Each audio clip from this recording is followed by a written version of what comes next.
हमारे शिक्षा मंत्री आदरणीय इंदर सिंह परमार जी,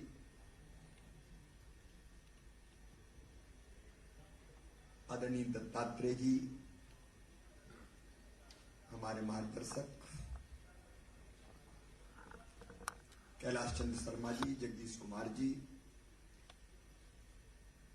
रविंद्र कानेरे जी, मंजूश्री जी, शशि रंजन जी, और आज मैं देख रहा हूं इस सभा कक्ष में शिक्षा क्षेत्र से जुड़े हुए या शिक्षा क्षेत्र में काम कर रहे अलग अलग अनेकों विभूतियां जुड़ी हुई हैं। और मुझे प्रसन्नता इसलिए भी है कि विद्या भारती के मार्गदर्शन में यह हमारे शिक्षक शिक्षा का कार्य संपन्न हो रहा है। मैं क्षमा चाहता हूं, आज थोड़ा विलंब से आया।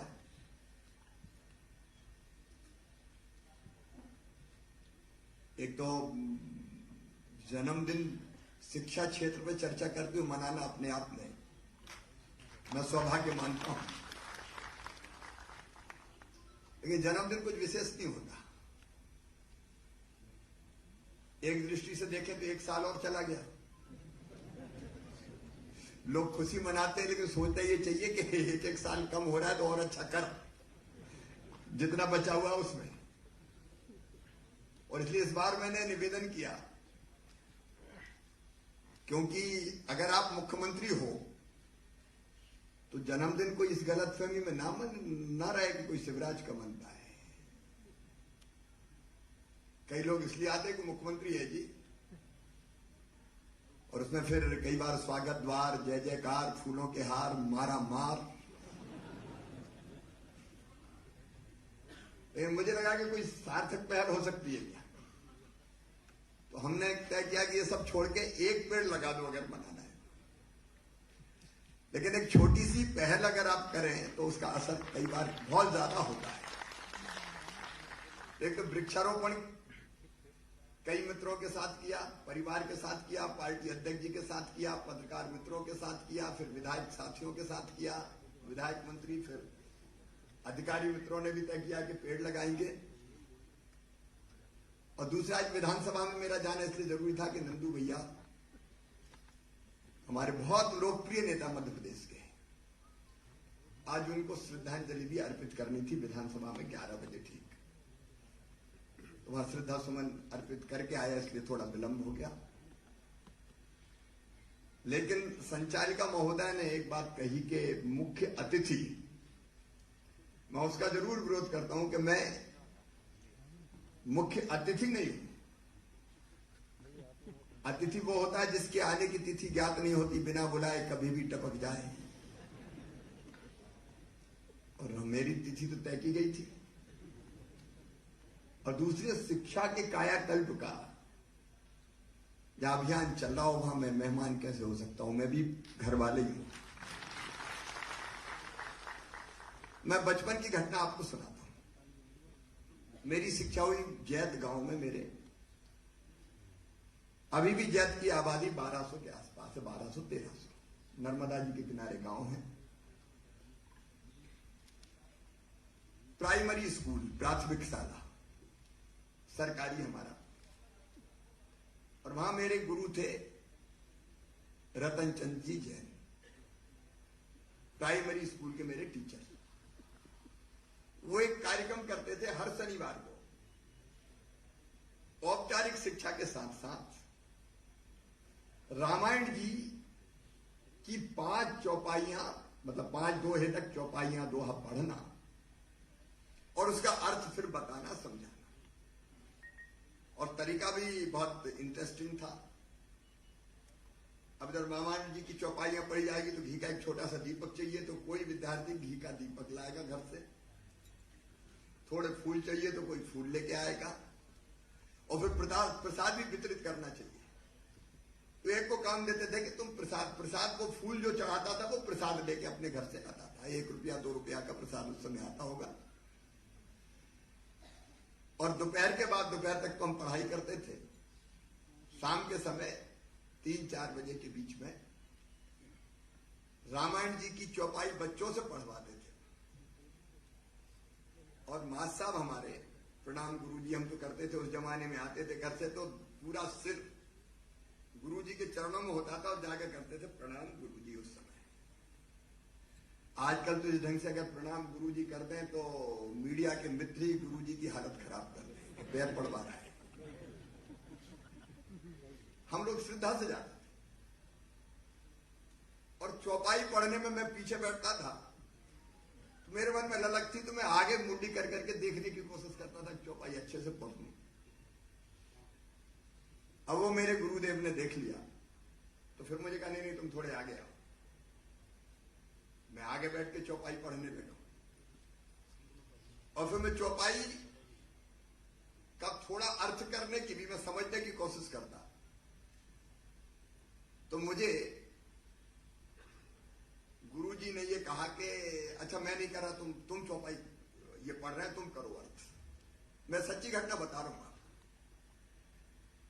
अब मेरे मन में ललक तो मुझे चौपाई का अर्थ करना है तो मैं और ध्यान से रामायण जी पढ़ने लगा और बाकी मेरे साथी चौपाई पढ़ते।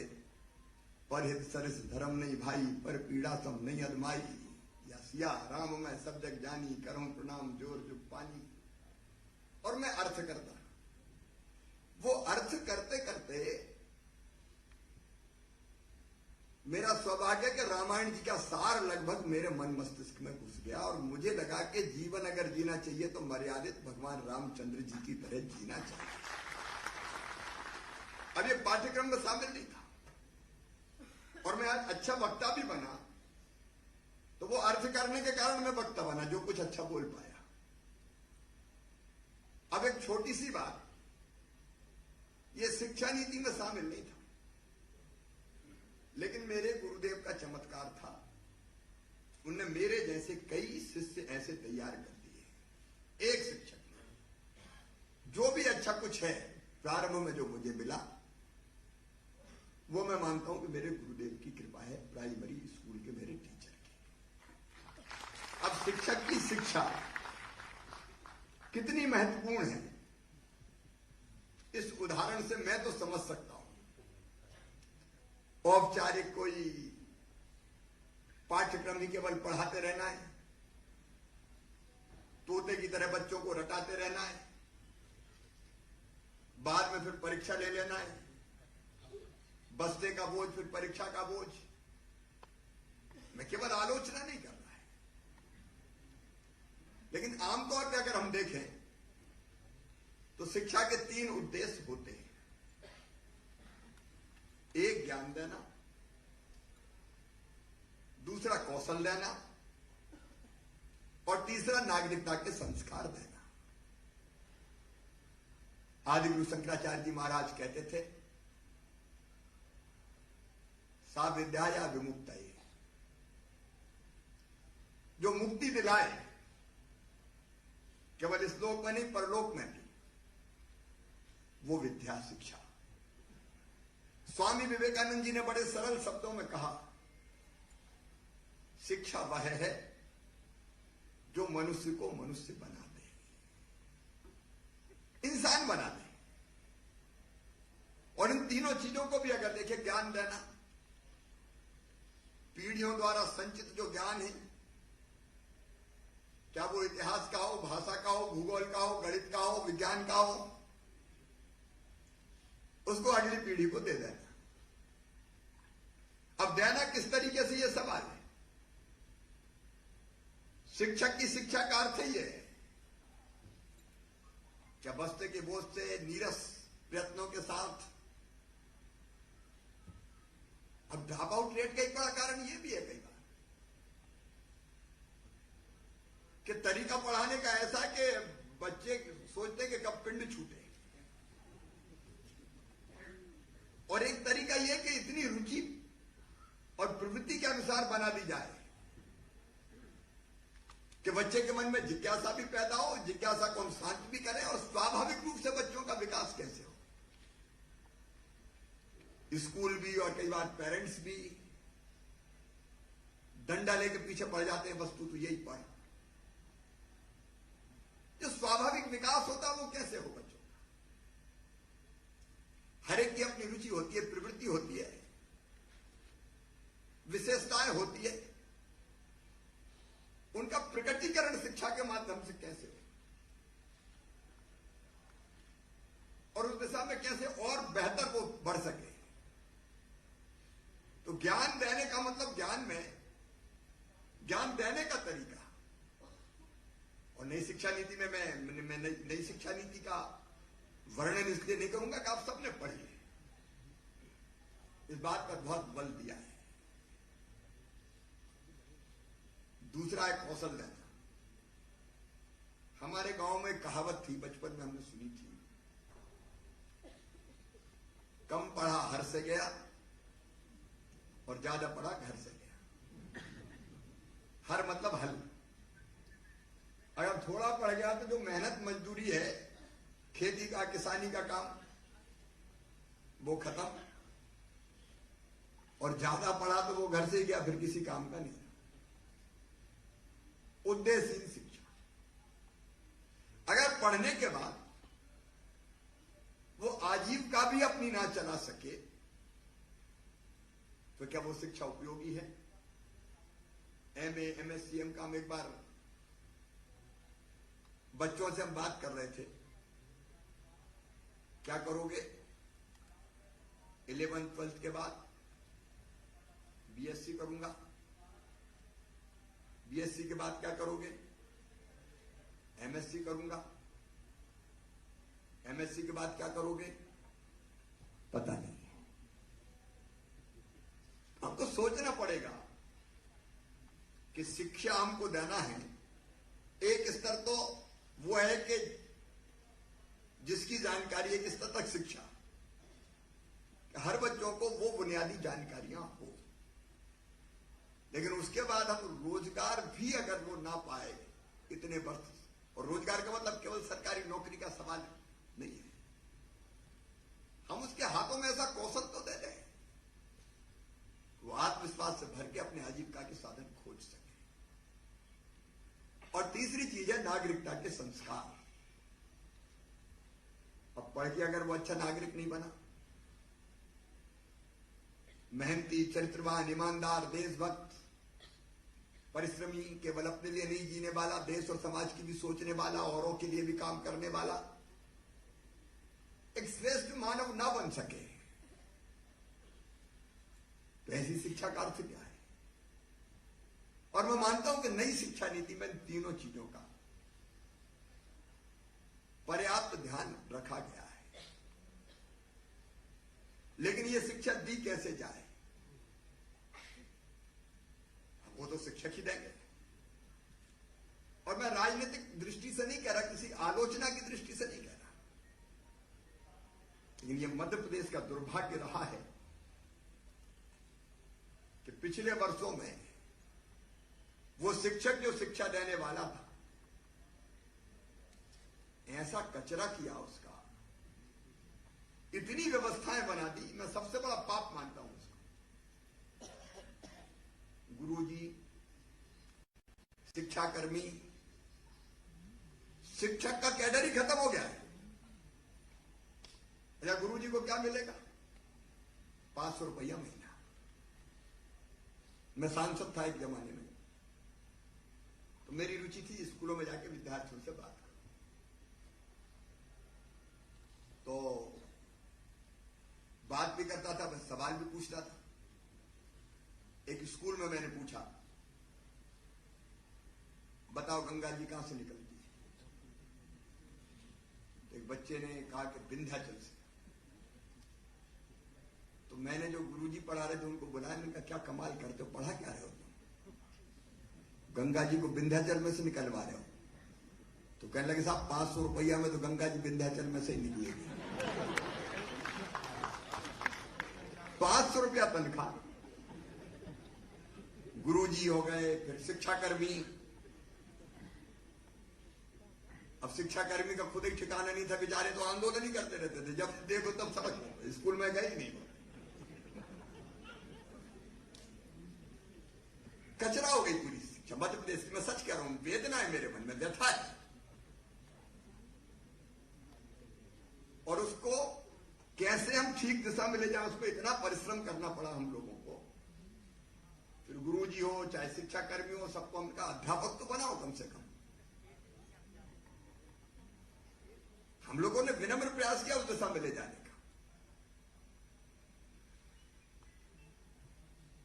और आज मैं ये कह सकता हूं कि काफी कुछ हम लाइन पे लेके आए हैं।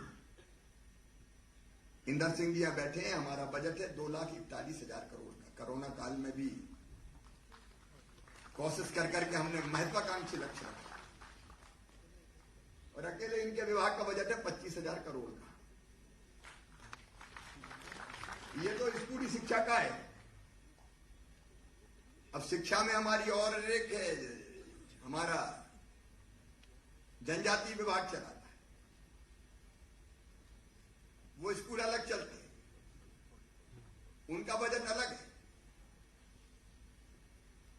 दोनों का मिला के हमने 9% से ज्यादा टोटल बजट का हमने शिक्षा पर देने का फैसला किया।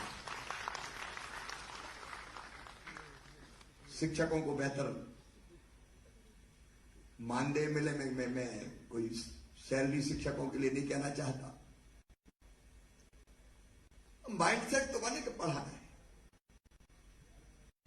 और महत्वपूर्ण शिक्षकों की शिक्षा, मैं स्पष्ट रूप से कहना चाहता हूं और मुख्यमंत्री के नाते जिम्मेदारी से कह रहा हूं। शिक्षा विभाग के हमारे अफसर भी बैठे, शिक्षाविद भी बैठे, यूनिवर्सिटी के वीसीज भी हैं, अनेकों विद्वान हैं। देखो भाई, मेरी धारणा बिल्कुल पक्की है कि शिक्षा देना केवल सरकार का काम नहीं है। सरकारी शिक्षा पर्याप्त नहीं है। शिक्षा पुराने जमाने में भी आपने देखा कि समाज काम करता था, एक स्वायत्त व्यवस्था होती थी, राज्य का नियंत्रण शिक्षा पर नहीं होता था। गुरुकुल होते थे, बाकी चीजें होती थी, समाज उनका खर्चा उठाता था, वो अपने हिसाब से शिक्षा देते थे ठीक दिशा में। जब से राज्य का नियंत्रण शिक्षा पर हो गया, तब से अर्जुनों के लिए एकलव्यों के अंगूठे काटे जाने लगे। भैया हम तो उन पे आधारित है, तो वो जो कहेंगे तो वो ही पढ़ेंगे, दूसरे नहीं पढ़ सकते। मेरी स्पष्ट धारणा है, जिसको मेरे अफसरों को, मंत्री को भी क्रियान्वित करना है। ये समाज का काम है, तो केवल सरकारी अफसर और सरकार शिक्षा नहीं देगी, हम समाज के सहयोग से शिक्षा देने की प्रभावी व्यवस्था करेंगे। और विद्या भारती जैसी संस्थाओं का और ऐसे शिक्षाविदों का भरपूर सहयोग हमको लेना है। इसमें किसी को कोई कंफ्यूजन नहीं रहना चाहिए, कॉन्सेप्ट क्लियर है। कई बार हम लोग सोचते हैं कि वल्लभ भवन में बैठ के हम ही सोच रहे हैं, बाकी कोई सोचने वाले है ही नहीं। अरे हमारे अलावा सोचने वाले बहुत हैं। और इसलिए जो टास्क फोर्स बनी है, वो भी गंभीरता के साथ बैठे। केवल शिक्षक शिक्षा नहीं, इस पर तो आप 2 दिन विचार विमर्श करोगे, चिंतन करोगे, और एक और हमारा फैसला कि इसमें से जो निष्कर्ष निकलेंगे, अमृत निकलेगा, उसको हम फिर नीचे तक ले जाने का गंभीर प्रयास करेंगे। तो एक अकेला हमारा ठेका नहीं है। हम समाज को जोड़ के शिक्षा की बेहतर व्यवस्था बनाने का प्रयास करेंगे। टास्क फोर्स उस दिशा में काम करे। और इंदर सिंह जी, अगर जरूरत पड़े और लोगों को जोड़ने की, तो आप नाम सोचिए, जोड़िए। उस क्षेत्र के जो प्रमुख लोग हैं उनसे बात कीजिए। हम बंदी बंधाई शिक्षा नहीं देंगे कि ये तो लिखा है बस उतनी। और बेहतर कैसे, और अच्छी कैसे, इन तीनों उद्देश्यों को पूरा करने के लिए। दूसरे, ऐसे शिक्षण संस्थान जो शिक्षा के क्षेत्र में बेहतर काम कर रहे हैं। अब एक ऐसा संस्थान चलाना कितना कठिन काम है। हमको भरपूर प्रयास करना है कि ऐसे शिक्षण संस्थानों को खड़ा करने में पूरी मदद करना है, पूरा सहयोग करना है। केवल सरकार नहीं, बाकी भी शिक्षा क्षेत्र में काम करने वाले लोग बेहतर शिक्षा के लिए काम करें। इसको मध्य प्रदेश में इंप्लीमेंट करना है। और तीसरी चीज, कोई भी संस्थान जो चाहे वो पढ़ाए, ये नहीं चलेगा। एक दिशा निर्देश जरूर देना पड़ेगा, एक मर्यादा जरूर तय करनी पड़ेगी। हमको बेहतर इंसान तैयार करना है, आतंकवादी तैयार नहीं करना। तो हमको ये दिशा निर्देश करना पड़ेगा, ये सरकार की ड्यूटी है। ऐसी स्वतंत्रता किसी को नहीं दी जा सकती कि वो कुछ भी पढ़ाए। इसका अर्थ केवल अंकुश रखना नहीं है, नियंत्रण नहीं है, लेकिन गलत दिशा में अगर कोई जाएगा तो उसको रोकना ये भी सरकार की ड्यूटी है, सरकार का कर्तव्य है। उसका प्रभावी ढंग से हमको निर्वाह करना होगा। और वहां भी आधुनिक शिक्षा, बेहतर शिक्षा, शिक्षा नीति का पालन कैसे करवाया जाए, इसकी व्यवस्था बनाइए। अफसर भी बैठे हैं, मंत्री भी बैठे हैं। और मैं ये नहीं कह रहा कि मंत्री बैठे हैं तो मुख्यमंत्री दूर हो जाएगा, मैं साथ खड़ा हूं, चिंता नहीं करता। व्यवसायिक शिक्षा की दिशा में बहुत बेहतर प्रयास करने की जरूरत हम लोगों ने तय किया। अगर 6वीं से देना है तो देना है, और केवल उस स्तर पर नहीं, खेत में, खलिहान में, कारखानों में हम कैसे हमारी शिक्षा को ऐसा बनाए कि व्यवहारिक नॉलेज तो, व्यावहारिक ज्ञान तो हो, वो काम करना देखे, सीखे, उसमें सहभागिता उसकी हो। उसकी कोशिश हमको करते रहना है। कई प्रयोग कर रहे हैं हम मध्य प्रदेश में, ग्लोबल स्किल पार्क हम बना रहे हैं। हम अपनी ITI को बेहतर बना देंगे, वो भी तकनीकी शिक्षा भी एक अलग विषय है। हम आदर्श ITI बना रहे हैं। बच्चों के हाथ में ये गुण तो हो कि पढ़ने के बाद पूरे आत्मविश्वास से कह सके कि मैं अब ये करूंगा। और वो करेगा तो केवल अपने लिए नहीं करेगा, पूरे प्रदेश के लिए करेगा, देश के लिए करेगा। प्रधानमंत्री जी का संकल्प है आत्मनिर्भर भारत, उसके लिए हमने संकल्प किया है आत्मनिर्भर मध्य प्रदेश। और वो केवल संकल्प नहीं है, उसके लिए कड़ी मेहनत की हमने। कई दिनों तक चिंतन किया। मैं जिस कोरोना में जब पीड़ित था, अस्पताल में था, तो वहीं से शुरू कर दिया था हमने। आत्मनिर्भर मध्य प्रदेश मतलब क्या, उसके 4 स्तंभ। एक अधोसंरचना, दूसरा शिक्षा और स्वास्थ्य, तीसरा सुशासन, गुड गवर्नेंस, और चौथा अर्थव्यवस्था और रोजगार। और हमने जो बजट बनाया है, ये कोई ये ना सोचा कि कुछ अफसरों ने बैठ के बना लिया। एक एक चीज हमने देख के और उसमें तय किया है। अगर हमने तय किया है कि उत्कृष्ट स्कूल खोलना है और 1,500 करोड़ रुपया पहली बार दिया, क्योंकि गांव-गांव में स्कूल की जरूरत है। क्या मैं कोई स्कूल बंद करने की आज बात नहीं कर रहा, लेकिन प्रयोगशाला नहीं, लाइब्रेरी नहीं, खेल का मैदान नहीं, बुनियादी सुविधा नहीं, कहीं भी स्कूल चल रहा है कि ऐसे स्कूल जरूरी है। ये स्कूल लाएंगे, मैं आज बंद करने की बात नहीं कर रहा, नहीं तो मीडिया के मित्र चला देंगे, इतने तो बंद करेंगे।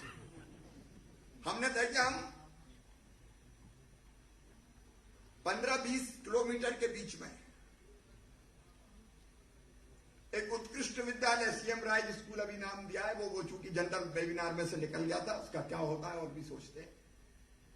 लेकिन कल्पना हमारी है कि वहां लैब, लाइब्रेरी, प्लेग्राउंड, सारी सुविधाएं, और वहां गुणवत्ता युक्त शिक्षा देने वाले हमारे शिक्षक। अब 15-20-25 किलोमीटर से आना है बच्चों को, तो गाड़ी जाएगी लेने। प्राइवेट स्कूल में कितनी दूर दूर तक जाते हैं बच्चे, कौन सी मुश्किल है। आखिर अच्छी शिक्षा की चाह में प्राइवेट स्कूल में जिनका सामर्थ्य, बच्चों को भेजते ही है ना, वो भी बसों से लेके आते। हमारे बच्चे भी सड़कें गांव-गांव शानदार बना दिए। 15-20 किलोमीटर से आएंगे, कितनी, आधा घंटा, पौन घंटा लगेगा। स्कूल आएंगे, एक स्कूल में 10,000 बच्चे पढ़े ना, क्या दिक्कत है। सर्व सुविधा युक्त हो, 8,000, 10,000, 6,000, सवेरे आए, शाम को बच्चे जाएगा। लेकिन स्कूल के नाम पे कुछ भी खोल देना, ये नहीं चलेगा।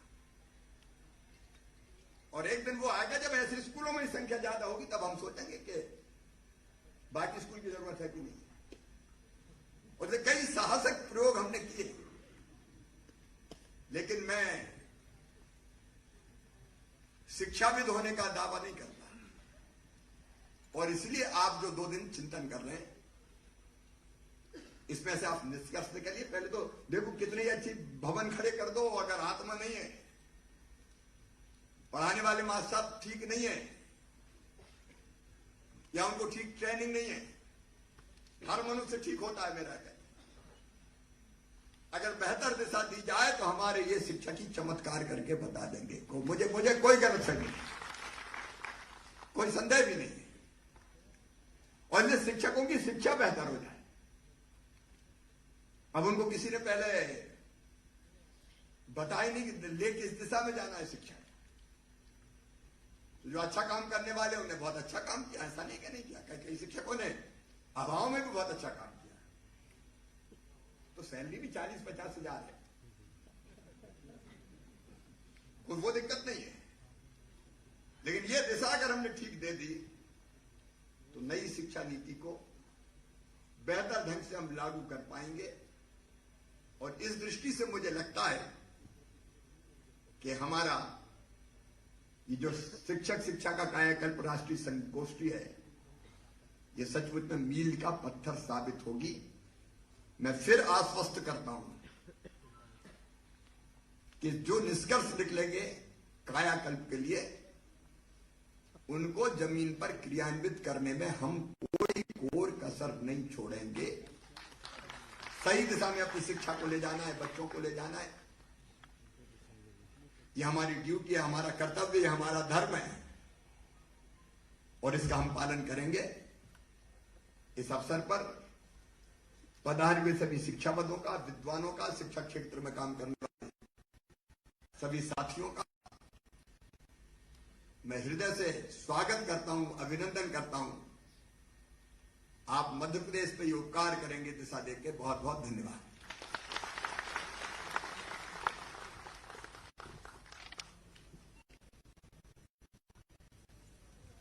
धन्यवाद महोदय, आपके बहुमूल्य विचारों ने हमें प्रेरित किया, काफी सारे आयामों पर सोचने के लिए प्रवृत्त भी किया।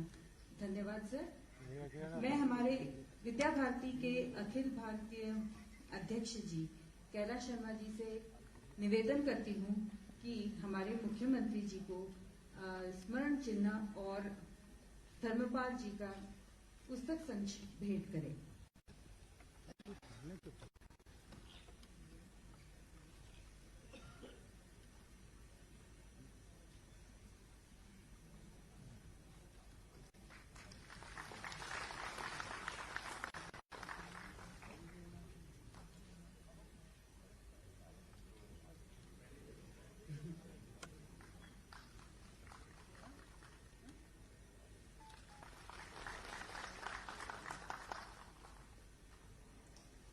धन्यवाद सर। आयोजन समिति के प्रमुख श्री शशि रंजन अकेला जी से विनती करती हूं कि धन्यवाद प्रस्ताव प्रस्तुत करें।